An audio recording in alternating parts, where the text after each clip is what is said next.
నా పేరు సత్తయ్య. మా ఈ రోజుకు 18వ రోజు మేము రైల్వే నిరాదీక్ష చేస్తున్నాము. ఎందుకంటే మా భూములు కోల్పోవడం వల్ల మేము ఫస్ట్ రామరెడ్డి దగ్గరికి మా సర్పంచ్ మా గ్రామస్తులందరం వెళ్ళాము. సార్ ఇట్లా పేపర్ స్టేట్మెంట్ వచ్చింది అని అడిగినాం. అంటే నాకు ఈరోజు టైం కాదమ్మా అని చెప్పింది. సరే అని చెప్పి ఒకరోజు అయినాం. తర్వాత సాయంత్రం పూట మా సర్పంచ్ గారికి ఫోన్ చేస్తే సర్పంచ్ గారు మేము అందరం వెళ్ళాము. ఒక 5 మంది లోపలికి రండి అంటే ఆయన దగ్గర ఎట్లుంటుందంటే రైతుల ముంగల అందరి ముంగల మాట్లాడాయన రాజులాక లోపల ఒకరు బయట ఒకరు మాట్లాడు. సరే అదే విధంగా అని చెప్పి ఒక 4 లోపలికి పోయినాం. మాట్లాడితే పక్కన ఎస్ఐ ఉన్నాడు. ఎస్ఐని పెట్టుకొని మాట్లాడుతున్నాం. ఏమని మాట్లాడితే లేదమ్మా ప్రాజెక్ట్ నాకు తెలియదు, సరే నేను చూస్తాలే అంటాను. సరే అని చెప్పి మా సర్పంచ్ గారు బాగుందండి అంతా కూడా నమ్మి వెళ్ళి వచ్చినాక మాకు ఇక ఎక్కడ తోస్తలేదు. రోజు ఒక పేపర్ స్టేట్మెంట్ వస్తుంది కాబట్టి మేము ఏం చేయాలని చెప్పి అధికారులకు అది ఇద్దామని చెప్పి ఎంఆర్ఓ ఒక లెటర్ ఇచ్చినాము, కలెక్టర్ కోటి ఆర్డీఓ కోటి అందరికి ఇచ్చినాం. అందరికి ఇచ్చినాక కూడా వాళ్ళు కూడా ఏమన్నారంటే మేము పై అధికారులకు చెప్తామని చెప్పి ఒక వారంలో అయినాం. స్పందన లేదు. ఇక స్పందన లేకపోతే ఏం చేయాలని చెప్పి మేము ఏదైనా చేద్దామని చెప్పి ఒకరోజు మళ్ళీ ఎంఆర్ఓకి ఇద్దామని చెప్పి శాంతియుతంగా ర్యాలీతో వెళ్తుంటే వాళ్ళే మమ్మల్ని పోలీసు వాళ్ళు బస్టాండ్ కాడ అడగించి మేము ఏమనుకున్నామంటే ఒక 5 నిమిషాలు ఇట్లా కూర్చుంటే అందరికి తెలుస్తుంది అనే ఉద్దేశంతో చేసినాం. కానీ వాళ్ళతో కక్షతోని కాదు ఏది కాదు. వెళ్తుంటే మా అరెస్ట్ మా సర్పంచ్ గాను బండ్లు వేసుకుని మా సర్పంచ్ వదిలితే మేము వెళ్తామని చెప్పి ఒక 10 నిమిషాల ఘర్షణ జరిగిన తర్వాత మేము మళ్ళీ ఎంఆర్ఓ పోయి ఇచ్చినాం. ఇస్తే కూడా ఎంఆర్ఓ కూడా మాకు ఇంతవరకు స్పందన లేదు.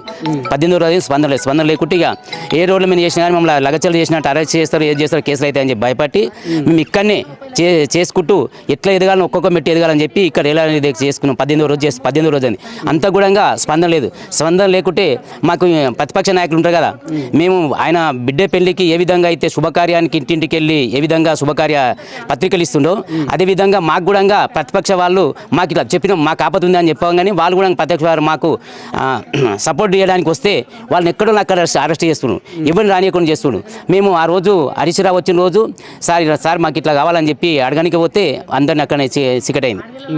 పోలీసు వాళ్ళు లేరని చెప్పిండు మాకు. చెప్తే ఉదయం ఫైర్ ఇంజన్ ఇక్కడ అనే భూములు ఎక్కడ పోతే అక్కడనే ఫైర్ ఇంజన్ 100 మంది పోలీసు వాళ్ళు బస్సులు అన్నీ చుట్టుముట్టుకొని ఉన్నాయి. ఊళ్ళోకి ఎవ్వరు అసలు ఆ రోజు ఇక్కడ లొంక ఆంజనేయ స్వామి అని మంచి గుడి ఉంటుంది, ప్రతి మంగళవారం అన్నదానం ఉంటుంది. అక్కడ వస్తుంటే వాళ్ళని కూడా చెక్ చేశారు, చెక్ పోస్ట్ పెట్టి లొంకపోతున్నాం ఎక్కడ పోతున్నాం అని చెప్పి లేదు సార్ అని అంటేనే అట్లా ఇచ్చారు. కానీ మా భూములు మాకు వదలాలి, ఎట్టి పరిస్థితుల్లో వదిలేదు. ఇంకా కూడా మేము ఏమనుకున్నామంటే ఆయన బిడ్డ పెళ్లి మీద ఉన్నాడేమో, మాకు ఒక శుభకార్యం చెప్తాడేమో అనే ఉద్దేశంతో ఆగుతున్నాము. మాకు పెళ్ళైన తర్వాతనన్నా మాకు శుభం చెప్పి మా భూములు మాకు వదిలేస్తే చాలా మంచిగా ఉంటుందని కోరుతున్నాం. ఇప్పుడు ఎంత భూములు పోతున్నాయి? ఇక్కడ 169 ఎకరాలు పట్టభూమి, 420 ఎకరాలు లవణ భూమి పోతుంది సార్. మంచి భూములు మేము ఇప్పుడు చూపిస్తాము. ఆయన గూగుల్ గుడ్లు పెట్టే భూమి అంటుండు. మొత్తం 520 ఎకరాలు, 587 ఎకరాలు గూగుల్ గుడ్లు పెట్టే భూమి అంటుండు కదా. ఒకసారి చూపిస్తాం. మా ఊళ్ళో భూమి ఒక పక్క ఊళ్ళల్లో ఎకరాకు 8 క్వింటాలు వెళ్తే మా తన 15 క్వింటాల నుంచి 18 క్వింటాల పత్తి వస్తుంది. ఈ చుట్టుముడి ఏరియా కానీ మా మంచి పత్తి పండుతుంది. మక్కలు 35 నుంచి 40 క్వింటాలు వస్తాయి. ఎట్లా మంచి భూమి అండి? మంచిగా ఉంటే అంత మంచిగా వస్తాయి పంట. చెప్తున్నాను కదా, ఏడే రావు అసలు 35 నుంచి 40 క్వింటాలు వస్తాయి మాది మక్కలు.